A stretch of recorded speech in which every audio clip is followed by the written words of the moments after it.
வணக்கம். இது அக்ஷரம் அக்ஷயா. இன்றைக்கி நம்ம பிரவேசிக்கால ஹிந்தி வியாக்கரன் பிரவேசிக்கா அப்படிங்கிற கிராமர் புக்கில் இருக்கக்கூடிய கால், டென்ஸ், காலம், அதை பற்றி நம்ம பார்க்க போகிறோம். வாங்க பார்க்கலாம். கால், காலம், டென்ஸ் இல்லையா? 3 விதமான காலம் நமக்கு தெரியும். அதை நம்ம ஹிந்தியில் என்னென்ன வகைகளில் இருக்குது அப்படிங்கிறத பார்க்கலாம். எல்லாத்துலேயும் ஒரே வகைகள் தான், பட் ஹிந்தியில் எந்த மாதிரி பிரயோகம் அப்படிங்கிறத நம்ம பார்ப்போம். हम किसी विषय के बारे में बोलते हैं या सुनते हैं तो उसमें इसका बोध अवश्य होना चाहिए कि उक्त विषय बीते हुए समय में घटित हुआ या वर्तमान समय में घटित हो रहा है या आने वाले समय में घटित होगा. ஸோ நம்ம எந்த ஒரு விஷயத்தை பற்றியும் பேசும்போது அல்லது கேட்கும்போது போல்தே ஹே யா சுன்தே ஹே तो उसमें அதில் இஸ்கா போத் அவசியம் ஹோனா சாஹியே. அதில் எது நமக்கு அறிவுறுத்தக்கூடியதா குறிப்பிடக்கூடியதா இருக்கணும்? உக்து விஷய, அப்படி சொல்லப்பட்ட அந்த விஷயம் பீத்தே ஹுயே சமயமே கட்டித் ஹுவா, கழிந்த காலத்தில் கடந்து போன காலத்தில் நடந்ததா, வர்த்தமான் சமயமே கட்டித் ஹோ ரஹா ஹே, தற்காலத்தில் இப்போ நடந்துகிட்டு இருக்கா, கட்டித் ஹோ ரஹா ஹே நடந்து கொண்டு இருக்கிறதா, அல்லது நிகழ்ந்து கொண்டிருக்கிறதா, அல்லது ஆனேவாலே சமயமே கட்டித் ஹோகா வரக்கூடிய காலங்களில் நடக்குமா அப்படிங்கிறத குறிப்பிடக்கூடியதா இருக்கணும். अगर इसका बोध न हुआ तो बोलने या सुनने का उद्देश्य बेकार हो जाएगा. அது அந்த சென்டென்ஸில் அந்த வாக்கியத்தில் சொல்லப்படலை அப்படின்னா, எந்த காலத்தில் நிகழுதுன்னு சொல்லப்படலை அப்படின்னா, நம்ம பேசுகிறதுக்கும் கேட்பதற்கும் இருக்கக்கூடிய நோக்கம் என்னவோ அது பேக்கார், வீணாக போய்விடும் அப்படின்னு சொல்கிறாங்க. நம்ம சொல்ல வந்த விஷயத்தை சரியாக சொல்ல முடியாமல் போயிடும். இஸ் திருஷ்டி சே பாஷா மே கால் கா படா மகத்துவ ரஹதா ஹே. அந்த பார்வையில் அந்த கண்ணோட்டத்தில் பார்க்கும்போது ஒரு மொழியில் காலம் அப்படிங்கிறது ஒரு படா மகத்துவ, மிக முக்கியமான இடத்தை வகிக்கிறது. क्रिया के जिस रूप से उसके करने या होने का समय बोध हो उसे काल कहते हैं. ஒரு வினை கிரியா, ஒரு வினை எந்த ரூபத்தை, வினையினுடைய எந்த வடிவம் அந்த வினை நிகழக்கூடிய காலத்தை நேரத்தை குறிக்கிறதோ அதை கால் அப்படின்னு நம்ம சொல்கிறோம். பிரமுக் ரூப் சே கால் கே 3 பேத் ஹே. ரொம்ப முக்கியமாக பார்க்கும்போது 3 பிரிவுகள் இருக்குது காலத்திற்கு. பூத்து கால், வர்த்தமான் கால், பவிஷ்யத் கால். பூத்து கால் இறந்த காலம், வர்த்தமான் கால் நிகழ்காலம், பவிஷ்யத் கால் எதிர்காலம்.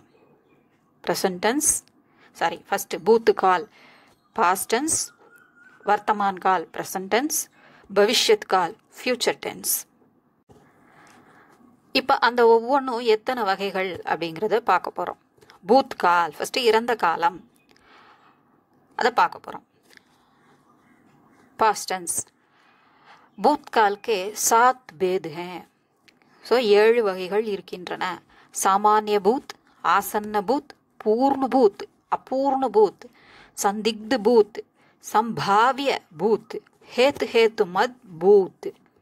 ஸோ சாமானிய பூத் அப்படிங்கும்போது சிம்பிள் ப்ரெசன்ட் பாஸ்ட் டென்ஸ், அதாவது சாதாரண இறந்த காலம். பூத் அதை ஞாபகம் வச்சுக்கிறதுக்கு பூத், பூதம், செத்த பிறகு பூதம், பேய், அதெல்லாம் இறந்த பிறகு உள்ளது தான் சொல்லுவோம் இல்லையா? அதை இப்போ முடிஞ்சு போனது, அதை வச்சு அந்த வார்த்தை பாஸ்ட் டென்ஸ் இறந்த காலம்ங்கிறத ஞாபகம் வச்சுக்கலாம்.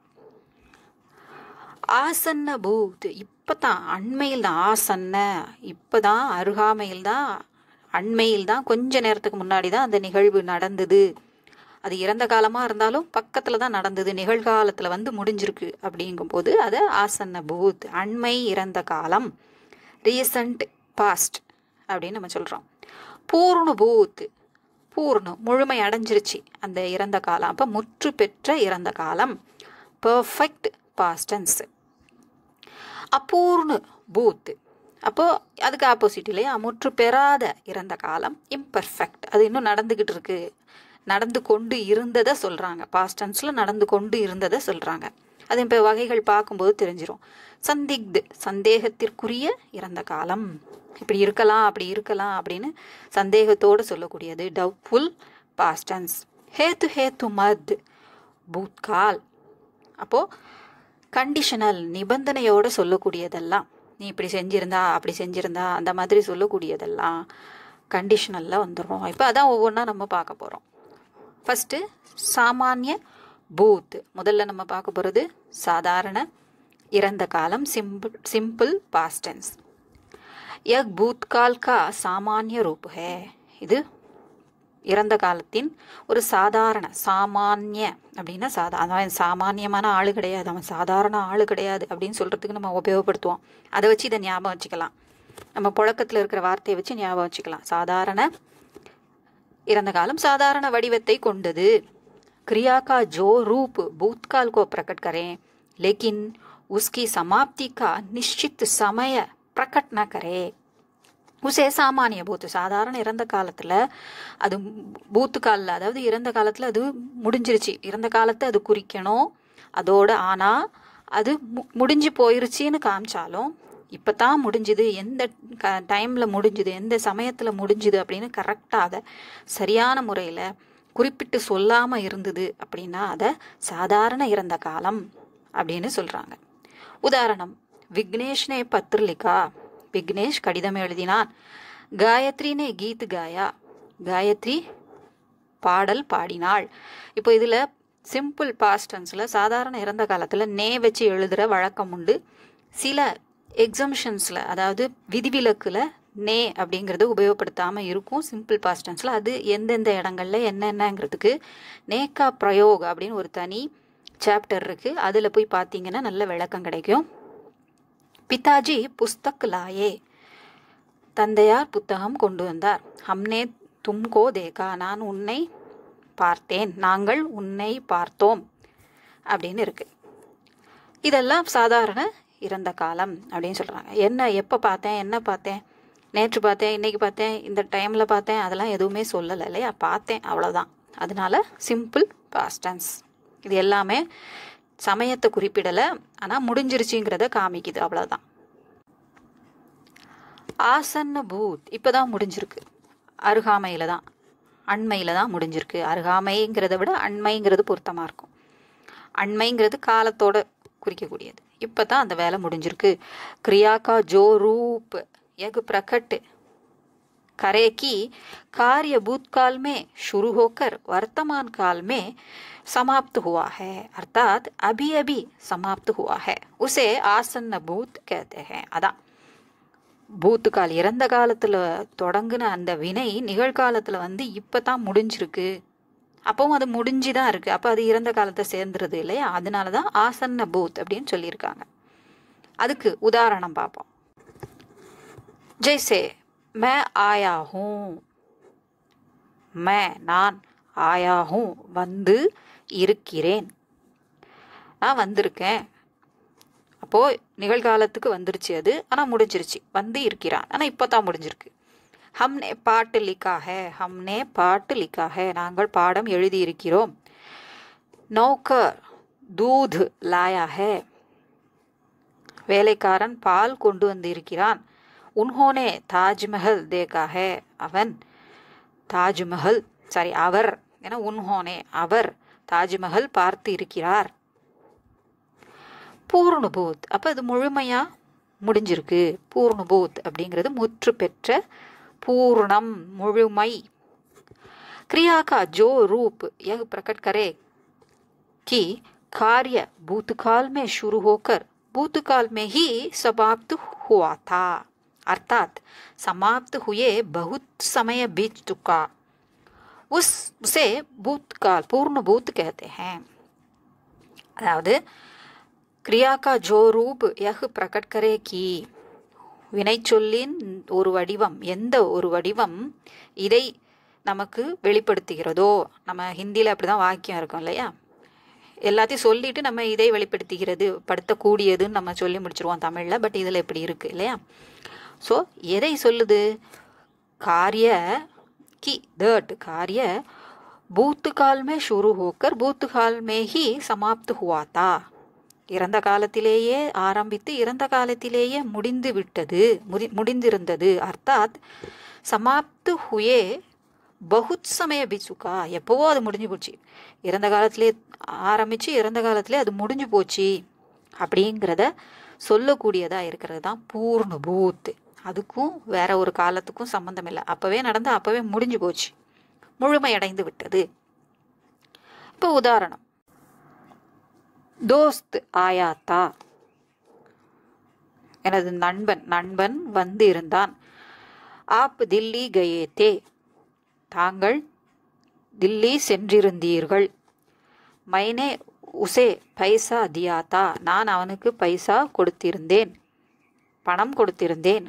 வே ஹம்சே மிலே தே, அவர்கள் எங்களை சந்தித்திருந்தார்கள். இப்போ அபூர்ண பூத், முற்று பெறாத இறந்த காலம், இம்பர்ஃபெக்ட் பாஸ்ட் டென்ஸ். क्रिया का जो रूप यह प्रकट करे कि कार्य भूतकाल में शुरू हुआ लेकिन यह प्रकट न करे कि समाप्त हुआ या नहीं, उसे अपूर्ण भूत कहते हैं. வினை சொல்லின் எந்த ஒரு வடிவம் அந்த வினை இறந்த காலத்திலேயே ஆரம்பித்தது ஆனால் எப்பொழுது முடிந்தது என்பதை வெளிப்படுத்தாமல் இருக்கிறது என்றால் அதை அபூர்ண பூத் என்று சொல்கிறோம். அதாவது முற்று பெறாத இறந்த காலம் என்று சொல்கிறோம். இப்போ உதாரணம் பாருங்க, எப்போ ஆரம்பிச்சுது அப்படிங்கிறத சொல்லுது, ஆனால் அது எப்போ முடிஞ்சுதுன்னு சொல்லலை. இறந்த காலத்தில் ஆரம்பிச்சுதுன்னு சொல்லுது. விநாயக் கேல் ரஹாத்தா, விநாயக் விளையாடி கொண்டிருந்தான். அதை முடிச்சானா என்னன்னு தெரியாது, விளையாடி கொண்டிருந்தான். இறந்த காலத்தில் நடந்தாலும் எப்போ முடிஞ்சுதுங்கிறது அது குறிப்பிடப்படலை. மாதாஜி காரஹி தீ, தாயார் பாடிக்கொண்டிருந்தாள், இல்லாட்டி பாடிக்கொண்டிருந்தார். முடிச்சாங்களா என்னன்னு தெரியாது, எப்போ முடிச்சாங்கன்னு தெரியாது. தும் குச் லிக் ரஹே தே, நீ கொஞ்சம் ஏதோ எழுதி கொண்டிருந்தாய். ஆனால் அது அப்போதான் நடந்தது, அது முடிஞ்சுதா என்னன்னு சமயம் சொல்லலை. சுதா பாட் யாத் கர் ரஹி தி, சுதா பாடம், அதாவது மனப்பாடம் செய்து கொண்டிருந்தாள், மெமரைஸ் பண்ணிட்டு இருந்தா, பண்ணி கொண்டு இருந்தாள். ஸோ அது அப்போதான் நடந்தது, ஆனால் முடிஞ்சதை சொல்லலை.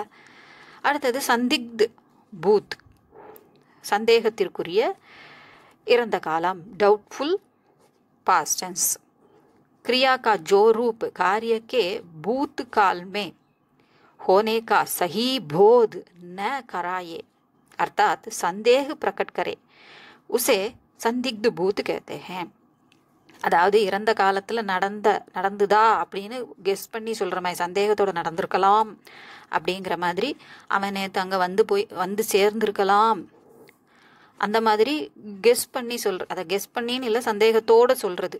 வந்திருக்க வேண்டியது அது நடந்துதா என்னன்னு நிச்சயமாக தெரியாமல் இருக்கிறத சந்திக்து பூத்து அப்படின்னு சொல்கிறோம். இப்போ உதாரணம் பார்த்தா தெரியும். ஜெய்சே காடி ஆயி ஹோகி, வண்டி வந்திருக்கக்கூடும் அப்படின்னு சொல்கிறாங்க. வந்திருக்கணும் இவ்வளோ நேரத்துக்கு, ஆனால் வந்துச்சா என்னன்னு தெரியல. ஆப்னே முஜே தேக்கா ஹோகா, நீங்கள் என்ன பார்த்திருப்பீர்கள், ஆனால் நிச்சயமாக பார்த்தாரா என்னன்னு தெரியாது. லடுக்கே ஸ்கூல் கயே ஹோங்கே, பையங்க ஸ்கூலுக்கு போயிருக்கலாம், போயிருக்கக்கூடும். பச்சேனே தூது பியா ஹோகா, குழந்தைகள் பால் குடித்திருக்கக்கூடும். அந்த கூடும் அப்படிங்கிறத சொல்கிறது, சந்தேகத்தோடு சொல்கிறது. हेतु हेतु मद भूत, क्रिया का जो रूप यह प्रकट करे कि कार्य का भूतकाल में होना संभव था लेकिन किसी दूसरे कार्य के न होने से वह नहीं हुआ, उसे हेतु हेतु मद भूत कहते हैं. அதாவது வினைச்சொல்லின் ஒரு வடிவம் இறந்த காலத்தில் ஒரு காரியம் நடப்பதற்கான சம்பாவனா சாத்தியம் இருந்திருக்கு, ஆனால் வேற ஒரு காரியத்தின் காரணமாக இது நடக்காமல் போயிருச்சு. வேற ஒரு செயல் நடக்காமல் இருந்ததுனால இது நடக்காமல் போயிருக்கலாம். ஏதோ ஒன்று செஞ்சிருக்க வேண்டியது செய்யாமல் இருந்ததுனால போயிருக்கலாம், அல்லது வேற ஒன்று செஞ்சதுனால இதுவும் நடக்காமல் போயிருக்கலாம். ஸோ அந்த மாதிரி கண்டிஷனோட சொல்லக்கூடியது. இது நடந்திருந்தா அது நடந்திருக்கும், இது செய்யாமல் இருந்திருந்தா அது செய்ய முடிஞ்சிருக்கும் அப்படிங்கிற மாதிரி சொல்லக்கூடியதெல்லாம் ஹேத்து மாதிரி. அதான் கண்டிஷனல் பாஸ்டன்ஸ், நிபந்தனை குறித்த இறந்த காலம். ஜெய்சே அத்தியாபக் ஆத்தே தோ சாத்ரு பி ஆத்தே. ஸோ ஆசிரியர் வந்திருந்தாருன்னா தோ என்றால் இஃப் வச்சு நம்ம சொல்லக்கூடியது. ஆங்கிலத்தில் நம்ம இஃப் வச்சு எழுதக்கூடியது, கண்டிஷனோட சொல்லக்கூடியது இல்லையா? அந்த மாதிரி ஹிந்தியில் உள்ளது. ஆசிரியர் வந்திருந்தால் சாத்ரு பி ஆத்தே, மாணவரும் வந்திருப்பர். ஸோ கண்டிஷனோட சொல்ல, இது செஞ்சிருந்தா அவங்க வந்திருந்தா இவங்க வந்திருப்பாங்க, அதனால இவங்க வராமல் போயிட்டாங்க, சாத்ரு வராமல் போயிட்டாங்க. தோ இருந்தால், தும் தேத்தே தோ மே லேத்தா, நீ கொடுத்திருந்தால் நான் வாங்கியிருப்பேன். விமலா காத்தி தோ ரமேஷ் சுந்தா, விமலா பாடியிருந்தால் ரமேஷ் கேட்டிருப்பான், அதாவது காதால கேட்டிருப்பான். லடுக்கே கூப் கேல்தே தோ ஜரூர் ஜீத்துதே, பையங்க நல்லா விளையாடி இருந்தாங்கன்னா கண்டிப்பாக வெற்றி பெற்றிருப்பார்கள், நிச்சயமாக வெற்றி பெற்றிருப்பர், வெற்றி அடைந்திருப்பர். அடுத்தது நம்ம வர்த்தமான் கால் பார்க்க போகிறோம். வர்த்தமான் கால் நிகழ்காலம், நடந்து கொண்டிருக்கக்கூடிய காலம். பூத்து கால் முடிஞ்சு போச்சு, அதை பற்றி கவலைப்பட வேண்டியதில்லை. பவிஷ்யத் கால் எதிர்காலத்தில் இனிமேல் தான் அது நடக்க போகுது, அதை பற்றி இப்போதைக்கு கவலை இல்லை. ஆனால் வர்த்தமான் கால் இப்போ நடந்து கொண்டு இருக்கக்கூடிய அந்த நிகழ்காலம், அதை நல்லா நடத்தணுமே அப்படிங்கிற ஒரு கவலை நமக்கு இருக்கும் இல்லையா? எப்படியாவது அதை கழிச்சே ஆகணும். முடிஞ்சதை பற்றியோ இனிமேல் நடக்க போகிறத பற்றியோ உள்ளதை விட இப்போ நடந்துட்டு இருக்கிறது நமக்கு கொஞ்சம் அதை பற்றி ஒரு பயம், வருத்தம் இருந்துகிட்டு இருக்கும் இல்லையா? ஸோ வர்த்தமான கால், ஸோ அது நிகழ்காலம். இப்போ நடந்துக்கிட்டு இருக்கிறது நல்லபடியாக முடியணுமேங்கிற ஒரு வருத்தம் இருக்கும் இல்லையா? அதாவது பயம் இருக்குங்கிறத நம்ம இந்த மாதிரி சொல்லிக்கிட்டோம்னா இந்த வார்த்தையை நம்ம மறக்க மாட்டோம். நிகழ்காலம் அப்படிங்கிறதுக்கு இந்த வார்த்தை ஞாபகம் வச்சுக்கிறதுக்காக இதை சொல்கிறேன். ஆனால் நிகழ்காலம் ஒரு நாள் வருத்தமான காலம் கிடையாது, என்ஜாய் பண்ணுறதுக்கு நல்ல சான்ஸ் இருக்குது இல்லையா? இப்போ இருக்கிறத நம்ம உபயோகப்படுத்திக்கணும். இந்த வார்த்தை ஞாபகம் இருக்கிறதுக்காக நம்ம அப்படி சொல்கிறோம். क्रिया के जिस रूप से वर्तमान समय का बोध हो उसे वर्तमान काल कहते हैं. ஒரு வினை சொல் நிகழக்கூடிய இந்த காலத்தை குறிப்பிட்டது அப்படின்னா அதை நிகழ்காலம், நிகழக்கூடிய காலத்தை, இப்போ நடந்துக்கிட்டு இருக்கிற காலத்தை குறிக்குது அப்படின்னா அது வர்த்தமான் கால். வர்த்தமான் கால் கே தீன் பேத் ஹே, அது 3 வகை. சாமானிய வர்த்தமான் கால், அபூர்ண வர்த்தமான் கால், சந்திக்து வர்த்தமான் கால். அதில் 7 வகையில் இருந்து 3 வகை தான் இங்கே நமக்கு வருது. இங்கே இறந்த காலத்தில் முடிஞ்சாலும் அது அபூர்ணுங்கிறது பூத்துக்காலில் போய் அந்த வகையில் போய் சேர்ந்துருது இல்லையா? ஸோ இதில் 3 தான் இவங்க சொல்லியிருக்காங்க, முக்கியமான 3 தான் இங்கே இருக்குது. அது பார்ப்போம் ஒவ்வொன்றா. சாமானிய வர்த்தமான் கால், சாதாரண நிகழ்காலம். सिंपल प्रेजेंट टेंस, क्रिया के जो रूप का कार्य का वर्तमान काल में होना बताए लेकिन उसका निश्चित समय न बताए उसे सामान्य वर्तमान कहते हैं. இப்படி பூத்கால்லையும் அப்படி தான் பார்த்தோம். ஒரு வினை நிகழ்ந்து முடிஞ்சிருச்சு அப்படிங்கிறத சொல்லிச்சு, ஆனால் எந்த நேரம் முடிஞ்சுதுன்னு சொல்லலை. அதே மாதிரி இங்கேயும் ஒரு வினை நிகழ்ந்துட்டுருக்கு அப்படின்னு சொல்கிறாங்க, ஆனால் அது முடிஞ்சுதா இல்லையாங்கிற அந்த சமயத்தை சொல்லலை இல்லையா? ஹமாரா பாயி காலேஜுமே படுத்தாக, அவன் படிக்கிறான், இன்னும் படிச்சுக்கிட்டு இருக்கானா, எவ்வளோ நாள் படிப்பான், அதெல்லாம் இன்னும் ஒன்றும் சொல்லலை. அதனால் சாதாரணமாக சொல்லியிருக்காங்க படிக்கிறான் அப்படின்னு. பிதாஜி தஃப்தர் மே காம் கர்த்தே ஹேன், பிதாஜி அலுவலகத்தில் வேலை செய்கிறார், தந்தையார் அலுவலகத்தில் வேலை செய்கிறார். செஞ்சிட்டு இருக்காரா, இனிமேல் எவ்வளோ நாள் செய்வார், எதுவும் சொல்லலை. சுமதி அச்சா காத்தி ஹே, அவன் நல்லா பாடுறா. அதாவது வழக்கமான செயலுக்கும் நம்ம இதை உபயோகப்படுத்துவோம் இல்லையா? அவன் நல்லா பாடுறவ அப்படிங்கிற அர்த்தத்தில் சொல்கிறதும் உண்டு. பச்சா தூத் பீத்தா ஹே, குழந்தை பால் குடிக்கிறது. அது முடிச்சிருச்சா என்னங்கிறதும் சொல்லலை, எவ்வளோ நேரத்தில் அது எவ்வளோ நேரமாக குடிச்சிட்டு இருக்குங்கிறதையும் சொல்லலை. எதுவுமே காலத்தை அங்கே குறிப்பிடலை, நடந்துக்கிட்டு இருக்கு, நிகழ்காலத்தை குறிக்குது தவிர குறிப்பிட்ட சமயத்தை இதில் எதுலையுமே சொல்லலை. அதனால இது சாமானிய வர்த்தமான் கால். இறந்த காலம் படித்தாலே வர்த்தமான் கால் ஈஸி தான், அதை வச்சே இதை படிச்சிடலாம் இல்லையா. பாருங்க, அதே பேர் தானே இருக்கு, அபூர்ண வர்த்தமான் கால், முற்று பெறாத நிகழ்காலம். இம்பர்ஃபெக்ட் ப்ரெசன்ட் டென்ஸ், அதான் இன்னும் நடந்துகிட்டு இருக்கு, அது முடிஞ்ச நேரத்தை சொல்லலை.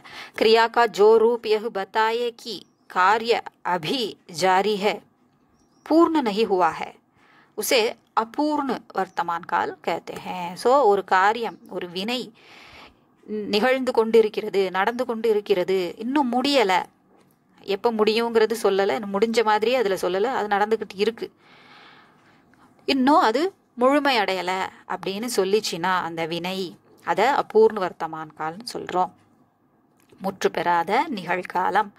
ஹம் பாட் லிக் ரஹே ஹேன், நாம் அல்லது நாங்கள் பாடம் எழுதி கொண்டிருக்கிறோம். காய் சர் ரஹி ஹே, பசு மேய்ந்து கொண்டிருக்கிறது. மாதாஜி வீணா பஜா ரஹி ஹே, தாயார் வீணை வாசித்து கொண்டிருக்கிறார்.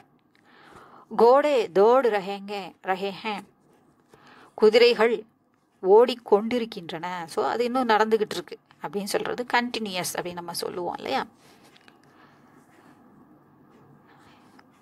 இம்பர்ஃபெக்ட்னு சொல்ற மாதிரி நம்ம கண்டினியூஸ்ங்கிற வார்த்தையை நம்ம உபயோகப்படுத்துவோம்.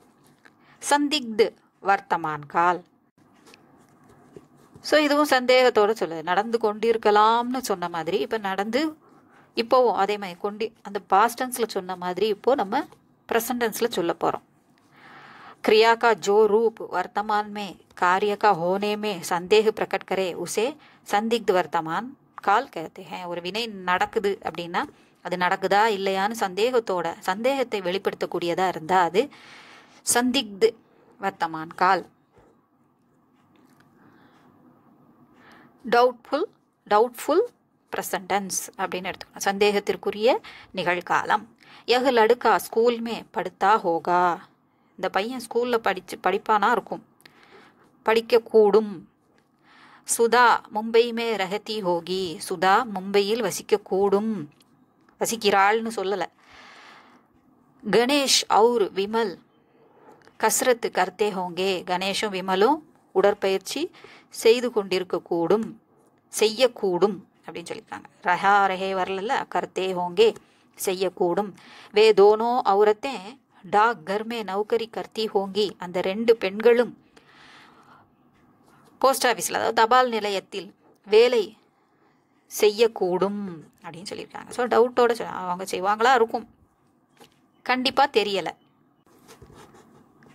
நிச்சயமாக சொல்ல முடியல இல்லையா. இப்போ பவிஷ்யத் கால், எதிர்காலம், பவிஷ்யவாணி அப்படின்னு சொல்லுவாங்க இல்லையா. எதிர்காலத்தை ஜோசியம் சொல்லக்கூடியவங்களெல்லாம் சொல்லுவாங்க, பவிஷ்யவாணி சொல்கிறாரு. ஏதாவது துறவிகள், பெரிய முனிவர்கள், அவங்கெல்லாம் ஏதாவது இந்த காலத்தில் இது நடக்க போகுது அப்படின்னு சொல்லக்கூடியதை பவிஷ்யவாணி அப்படின்னு சொல்லுவாங்க.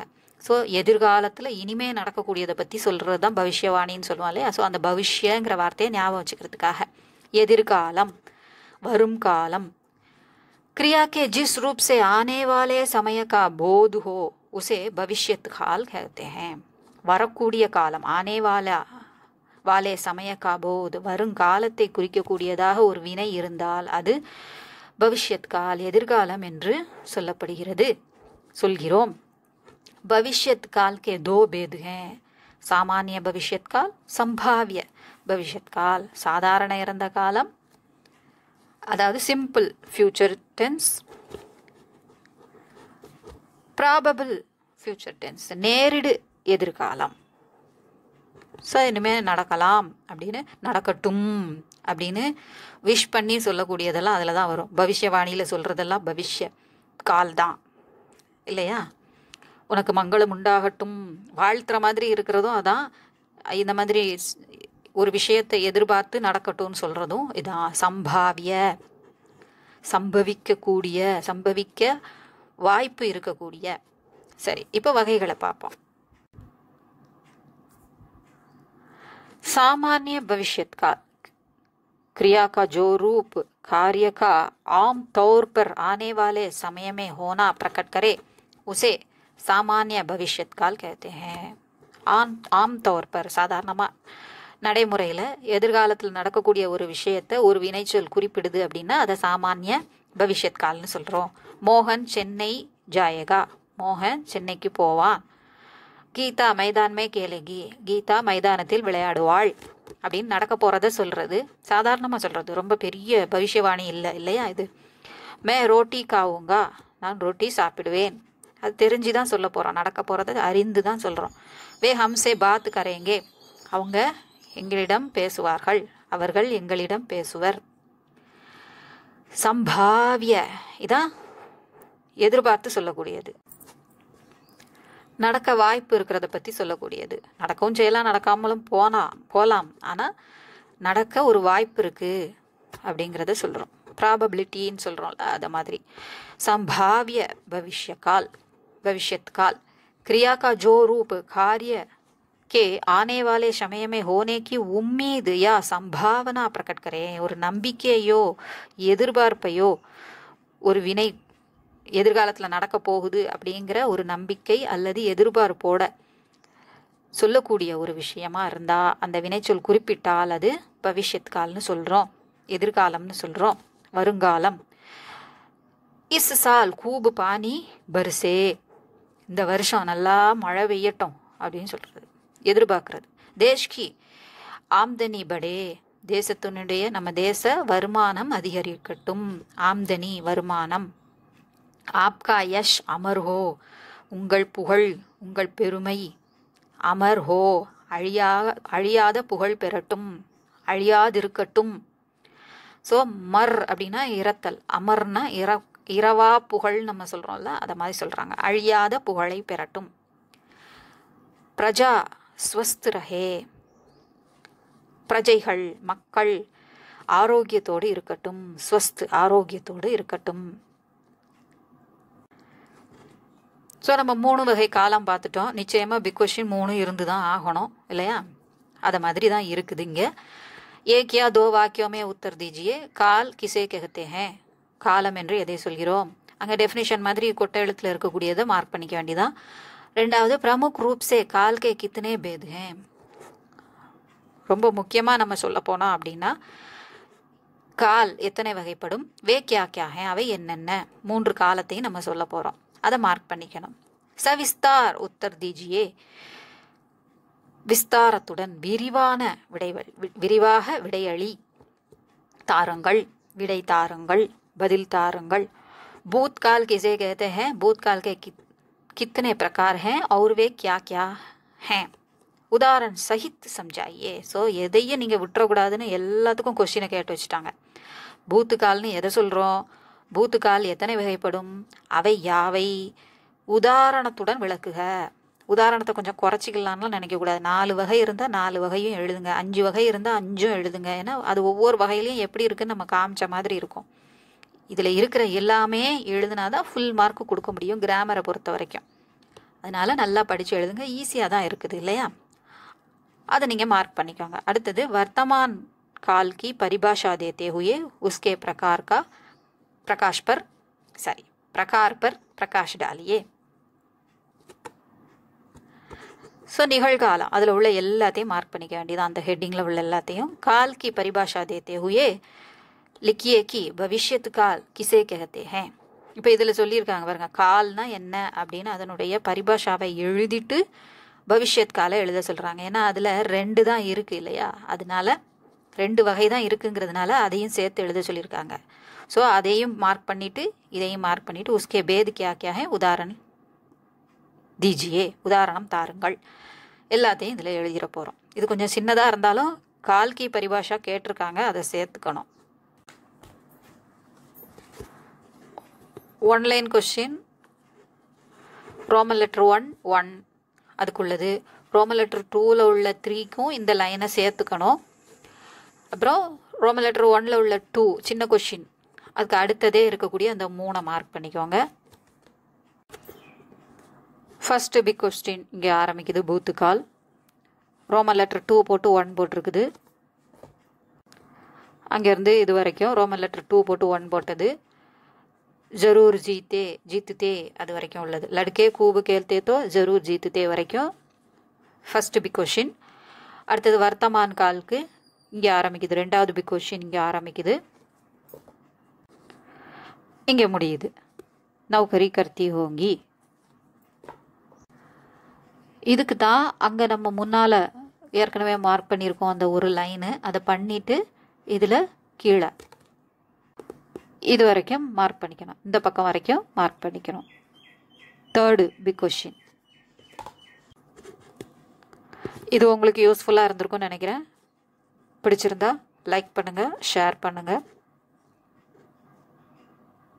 சப்ஸ்கிரைப் பண்ணுங்கள். நன்றி, வணக்கம், தன்யவாத்.